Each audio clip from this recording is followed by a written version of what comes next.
Friends, स्वागत है आज आप सबका फिर से मैथमेटिक्स सब के इस नए सेशन में। आज मैं आप सबके बीच आज एक नया टॉपिक लेकर आया हूं, ज्योमेट्री का। अभी तक हम लोग लाइन एंड एंगल का बेसिक कंसेप्ट समझा और उससे रिलेटेड अब तक आपके एग्जाम में जितने सारे क्वेश्चन आए हुए थे मैंने उन सभी क्वेश्चन को हल किया। अब हम ज्योमेट्री का पार्ट 5 देखेंगे। इसमें हम लोग बहुभुज से रिलेटेड कुछ इंपॉर्टेंट एग्जांपल देखेंगे। तो सबसे पहले हम स्टार्ट करते हैं बहुभुज यानी कि पॉलीगॉन।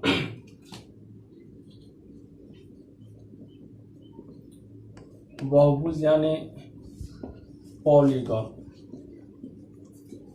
तो बहुभुज है क्या, बहुभुज किसे कहते हैं? तो देखिए, बहुभुज का डिफिनेशन ये होता है कि वैसी आकृति जो 3 या 3 से अधिक भुजाओं से घिरी हो उसे बहुभुज कहते हैं। यानी कि बहुभुज होने के लिए कम से कम 3 भुजाओं से घिरे हुए आकृति का होना आवश्यक है, उससे अधिक जितना भी हो जाए। अर्थात यानी कि एक जो त्रिभुज होता है यह एक बहुभुज है। एक वर्ग जो होता है ये भी आपका क्या है, एक बहुभुज है। एक जो 5 भुजा वाला आकृति जो होगा ये भी आपका क्या होगा, एक बहुभुज होगा। तो देखिए, यह एक त्रिभुज है, यानी ये भी एक बहुभुज है, क्योंकि बहुभुज होने के लिए 3 या 3 से अधिक भुजाओं से घिरा हुआ होना जरूरी है। तो इसमें 1 भुजा, 2 भुजा, 3 भुजा, अर्थात ये भी एक बहुभुज है। 1 2 3 4 ये भी आपका क्या है, बहुभुज है। इसमें साइड होगा 1 2 3 4 और 5, यानी ये भी आपका क्या है, एक बहुभुज है। तो समझेंगे, यह एक त्रिभुज है तो इसके तीनों कोनों का योगफल होता कितना है, 180 डिग्री होता है। यह एक वर्ग है। मैंने यहां से एक रेखा खींच दिया तो इसमें 2 त्रिभुज का निर्माण हो रहा है, एक तो ये वाला और एक तो ये वाला। अर्थात ये जो त्रिभुज है इसके तीनों एंगल का सम 180 होगा, और ये जो नीचा वाला है इसके भी तीनों एंगल का सम 180 होगा। अर्थात 180 हो जाएगा कितना, 2 गुने 180, अर्थात निकल के आएगा कितना डिग्री, 360 डिग्री। यह एक पंचभुज है। तो इसमें एक देखिए, एक तो यहां से आपका बन रहा है त्रिभुज और 2 ऐसे बन रहा है। यानी ये जो त्रिभुज होगा इसका भी मान 180 होगा, ये जो होगा इसका भी मान 180, और ये जो नीचा वाला है इसका भी मान हो जाएगा कितना डिग्री, 180 डिग्री। तो 1 2 3 यानी ये हो जाएगा 3 गुने 180 डिग्री इक्वल टू क्या हो जाएगा, 540 डिग्री हो जाएगा। तो यहाँ पर एक कंसेप्ट आपको समझना होगा। देखिए, ये जो निकला ये 3 भुजा से घिरा हुआ जो बहुभुज है उसके सभी अंतः कोणों का योग निकल के 180 आया। ये जो 4 साइड से घिरा हुआ जो बहुभुज है इसके सभी जो अंतः कोण है उनका योग निकल के आ गया 360 डिग्री। और ये जो 5 भुजा से घिरा हुआ एक बहुभुज है उसका सम निकल के आ गया कि कितना डिग्री, 540 डिग्री। तो क्या हम 180 को लिख सकते हैं, इसमें भुजाओं की संख्या कितनी है, 1 2 3, यानी कि 3 माइनस 2 गुने अगर 180 किया जाएगा तो 3 में से 2 जाएगा 1 और 1 गुने 180 बराबर निकल के क्या आएगा, 180 डिग्री। यहाँ पर 2 गुने 180 है तो भुजा का संख्या कितना, 1 2 3 और 1 4। तो क्या हम इसको लिख सकते हैं 4 माइनस 2 इंटू 180 डिग्री। तो ये हो जाएगा, घटेगा तो 2 गुने 180 डिग्री इक्वल टू निकल कर क्या आ गया, 360 डिग्री। या फिर आगे वाला जो है इसमें भुजाओं की संख्या 1 2 3 4 और ये आपका क्या है, 5 है। तो क्या 3 गुने 180 को लिख सकते हैं 5 माइनस 2 गुने 180 डिग्री। 5 में से 2 जाएगा 3 हो जाएगा, 3 गुने 180 बराबर आंसर कितना आ गया, 540 डिग्री। तो मेरे कहने का मतलब ये था कि जब भी एक बहुभुज के सभी अंतः अगर कोणों का योग निकालना होगा तो जितना भुजा का संख्या है उसमें से 2 घटाकर अगर 180 से इंटू कर देंगे तो निकल के आ जाएगा। जैसे इसमें देखिए, इसमें भुजाओं की संख्या 5 है तो इसको मैंने लिख दिया। जैसे यहाँ पे इसको मैंने डायरेक्ट लिखा था 3 गुने 180, तो मैंने इसको जब एक फॉर्मूला बनाया तो भुजाओं की संख्या 1 2 3 4 और 1 5 है, तो इसको लिख दिया कितना, 5 माइनस 2 गुने 180 बराबर आ गया, सेम टू सेम रूप आ गया। तो एक नोट लिखेंगे, एक नोट आपका ये होगा, नोट ये होगा कि n भुजा वाले बहुभुज के सभी अंतः कोणों का योग इक्वल टू होता है n माइनस 2 गुने 180 डिग्री। याद रखेंगे हमेशा। देखिए, जब भी n भुजा वाले एक बहुभुज के सभी अंतः कोणों का यदि योग निकालना होगा तो योगफल इक्वल टू हो जाएगा n माइनस 2 गुने 180 डिग्री। और n का अर्थ होगा क्या, n का मान होगा आपका भुजा से, यानी जितने भुजाओं की संख्या होगी। और देखिए, मान लीजिए हमको इसमें योग ना निकाल करके हम आपसे ये बोले कि एक जो अंतः कोण है उसका माप बताइए। तो एक निकालने के लिए मान लीजिए अगर 5 भाई का हिस्सा 100 रुपया है तो एक भाई का हिस्सा हम निकालेंगे कैसे। तो हम यहाँ पे क्या करेंगे कि भाइयों की संख्या से जो कुल धनराशि है उसमें भाग लगा देंगे तो एक एक भाई का हिस्सा आ जाएगा।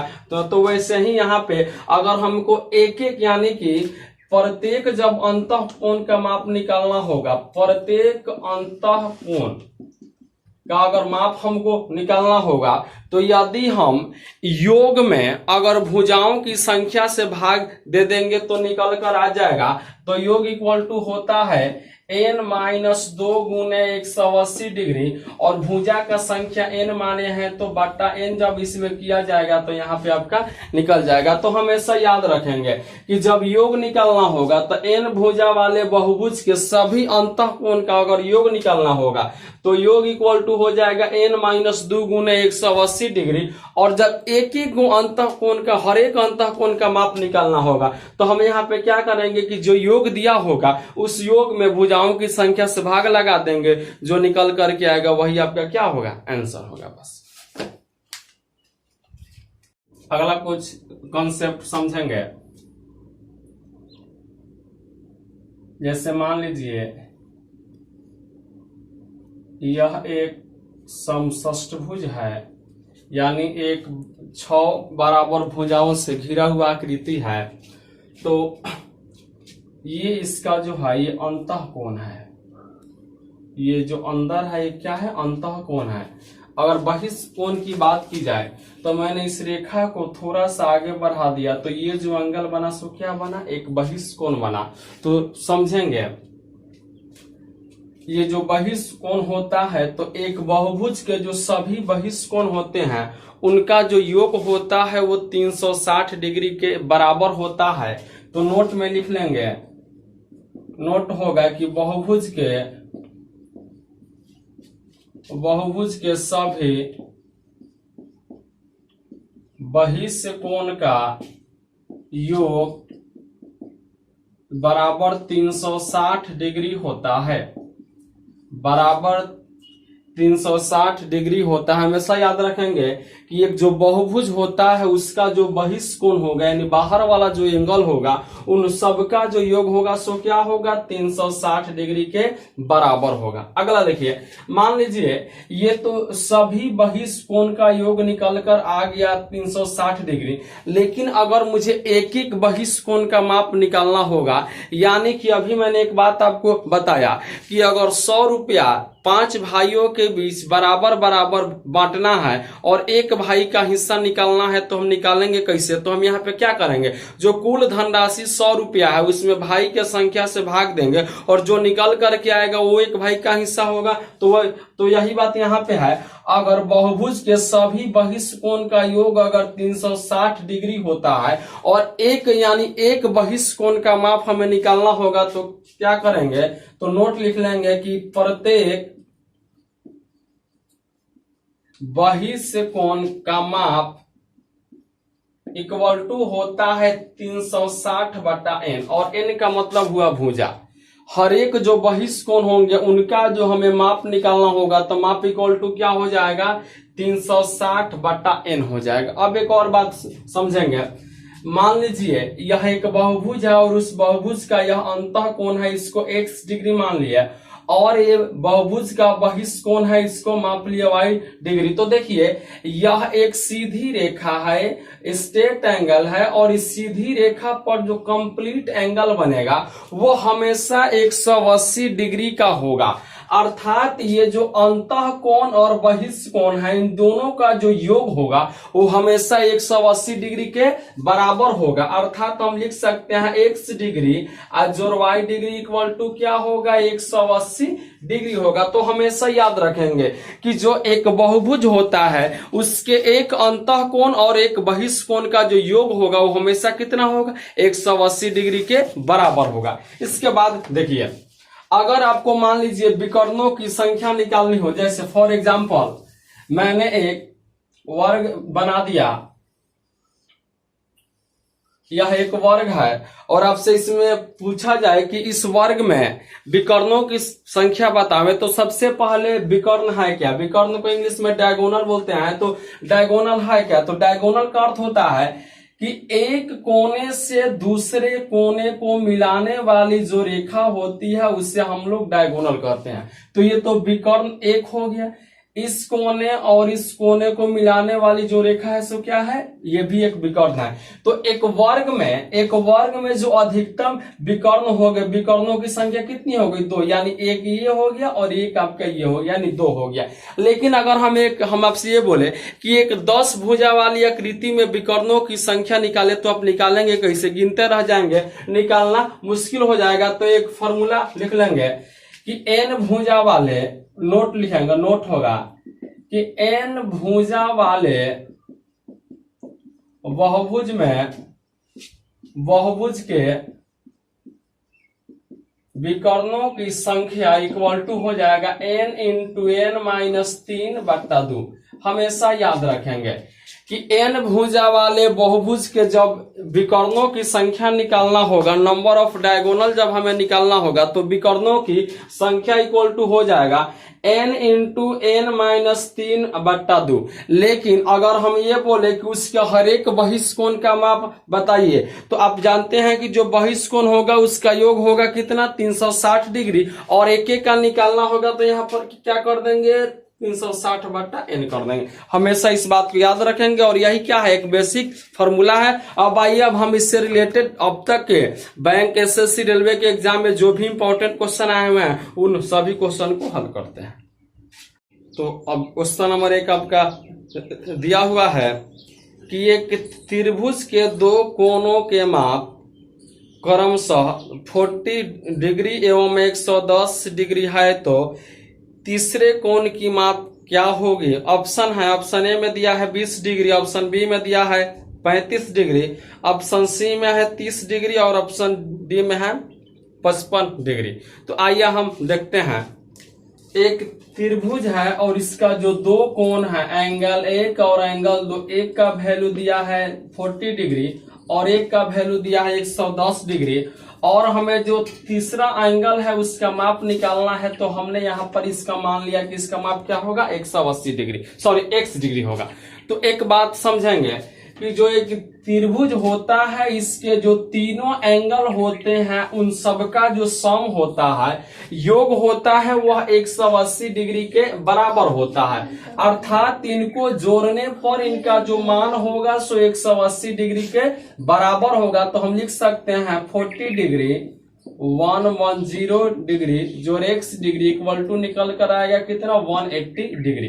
इसको ऐड किया जाएगा तो ये हो जाएगा 150 इधर जोड़ में इधर आएगा, तो माइनस में x इक्वल टू आ जाएगा 180 माइनस में 150, बराबर आंसर कितना आ गया, 30 डिग्री आपके आंसर होगा। दूसरा क्वेश्चन है, एक चतुर्भुज के 3 कोणों के माप क्रमशः 50 डिग्री, 80 डिग्री एवं 90 डिग्री है, तो चौथे कोण का माप होगा। ऑप्शन आपके यहाँ, ऑप्शन ए में दिया है 60 डिग्री, ऑप्शन बी है 120 डिग्री, ऑप्शन सी है 140 डिग्री और ऑप्शन डी है 70 डिग्री। तो समझेंगे, चतुर्भुज है मतलब जो इसमें एंगल होंगे वो होंगे कितने, 4 एंगल होंगे। एक का माप दिया है 50 डिग्री, एक का माप दिया है 80 डिग्री, एक का माप दिया है 90 डिग्री और अगले का माप निकालना है तो इसको मान लिया कितना डिग्री, x डिग्री। आप जानते हैं कि जो 4 साइड वाले जो आकृति होता है उन सबका जो सम होगा सो क्या होगा, 360 डिग्री के बराबर होता है। तो यानी जब हम इन सबको जोड़ेंगे तो जोड़ने के बाद जो मान आएगा सो क्या आएगा, 360 डिग्री के बराबर आएगा। मतलब इसको लिख सकते हैं 50 डिग्री जोड़ 80 डिग्री जोड़ 90 डिग्री जोड़ x डिग्री इक्वल टू कितना, 360 डिग्री। अब इसको ऐड करेंगे तो ये हो जाएगा 130 और 90 हो जाएगा कितना, 220। अब 220 इधर जोड़ में इधर आएगा तो माइनस में, यानी x इक्वल टू हो जाएगा 360 माइनस में 220 इक्वल टू 0। ये हो जाएगा 4, ये हो जाएगा 1, यानी आंसर कितना आ गया, 140। पंचभुज के 4 कोनों के माप क्रमशः 130 डिग्री, 85 डिग्री, 108 डिग्री, 82 डिग्री है तो पांचवें कोण का माप होगा। समझेंगे, इसमें पंचभुज है, 5 भुजा है यानी कि 5 इसमें कोण भी होगा। एक एंगल का माप 130 है, एक का माप 85 है, एक का माप 108 है, एक का माप 82 है और एक का माप x मान लिए। तो हमें सबसे पहले यह निकालना होगा कि ये जो 5 भुजा वाला आकृति है इसके जो सभी अंतः कोण होंगे उसका योग होगा कितना। तो समझेंगे, देखिए मैंने एक नोट लिखवाया था कि जब एक n भुजा वाले बहुभुज के सभी अंतः कोणों का योग निकालना होगा तो योग इक्वल टू लिखा था, योग बराबर होता है n-2 गुने 180 डिग्री और n का अर्थ होता है भुजाओं की संख्या। मतलब कि इसके जो पांचों एंगल का योग होगा, यानी 130 डिग्री जोड़ 85 डिग्री जोड़ 108 डिग्री जोड़ 82 डिग्री जोड़ x डिग्री इक्वल टू होगा n-2 गुने 180 के बराबर और n का अर्थ होता है भुजा और भुजा इसमें है कितना, 5 है। तो ये हो जाएगा कितना, 5-2 गुने 180 डिग्री। जब स्क्वायर किया जाएगा 8-2 10 5 15 के 5 हासिल 1, 8-1 9 8 17 या 3 20 के 0 हासिल 2, 2-1 3-1 4 और जोड़ x इक्वल टू हो जाएगा 5 में से 2 जाएगा 3 गुने 180, 18 के 54 यानी कितना, 540 डिग्री। ये जोड़ में इधर आएगा माइनस में, यानी x इक्वल टू हो जाएगा 540 माइनस 405, 10 में से 5 जाएगा 5, ये हो गया 3 और ये हो गया 5 में से 4 जाएगा, यानी आंसर कितना आ गया, 135 डिग्री होगा बस। अगला क्वेश्चन है कि एक अष्टभुज के कोण, अष्टभुज मतलब हो गया कि जो 8 भुजा वाला आकृति है, एक अष्टभुज के जो कोण है उनका रेशियो दिया है 1:2:3:4:5:6:7:8 यानी 1:2:3:4:5:6:7:8। अब आपसे ये पूछा कि अनुपात में है तो इसका न्यूनतम कोण होगा, न्यूनतम कोण यानी सबसे न्यूनतम कोण कौन है, 1। तो जो 1 है उसका वैल्यू हमें निकालना है। तो सबसे पहले यह अष्टभुज है तो अष्टभुज के जो सभी कोण होंगे उनका योग हमें निकालना होगा। तो अष्टभुज में 8 भुजा होता है तो योग इक्वल टू हो जाएगा n-2 गुने 180 और n का मान 8 है तो 8-2 गुने क्या हो जाएगा, 180। ये 8 भुजा वाला जो आकृति अष्टभुज है उसका योग निकल गया। तो जब इधर योग निकल के आ गया तो हम भी इधर क्या करते हैं, इन सभी कोणों को लेकर के जोड़ देते हैं। तो इसको 1x, इसको 2x, 3x, 4x, 5x, 6x और ये हो गया 8x। जोड़ेंगे तो ये हो जाएगा 1 का 2 3 और 3 6 4 10 और 5 15 6 21 और 7 28 और 8 क्या हो जाएगा 36x। अगर भाग देंगे तो ये जाएगा, ये 5 बार में जाएगा तो x बराबर हो जाएगा 8 में से 2 जाएगा 6 और गुने 5 बराबर आंसर कितना आ गया 30 डिग्री आ गया। और हमको इसमें निकालना क्या है, इसमें हमें निकालना है सबसे न्यूनतम कोण, और सबसे न्यूनतम कोण तो आपका 1x ही है और x का वैल्यू क्या आ गया 30 आ गया। तो 1 गुने 30 बराबर निकल कर आ गया कितना डिग्री 30 डिग्री, जो आपके ऑप्शन नंबर ए में दिए हुए हैं। किसी षष्ठभुज के सभी कोणों का योग होगा, तो षष्ठभुज यानी 6 भुजा वाला जो आकृति है उसके सभी कोणों का योग निकालना होगा है। तो देखिए योग बराबर क्या होता है n-2, तो n माने भुजा और भुजा इसमें क्या है 6 और -2 इंटू क्या हो जाएगा 180 डिग्री। 6 में से 2 जाएगा 4 गुने 180 बराबर आंसर कितना आ गया 720 डिग्री, जो ऑप्शन नंबर डी में दिए हुए हैं। अगला क्वेश्चन है किसी पंचभुज के सभी कोणों का योग है, यानी जो 5 भुजा वाला आकृति है उसके सभी कोणों का योग निकालना है। तो n-2, तो n यानी कि 5 भुजा वाला है तो 5 - 2 गुने 180 डिग्री। 5 में से 2 जाएगा 3 गुने 180 डिग्री इक्वल टू आंसर कितना आ गया 540 डिग्री।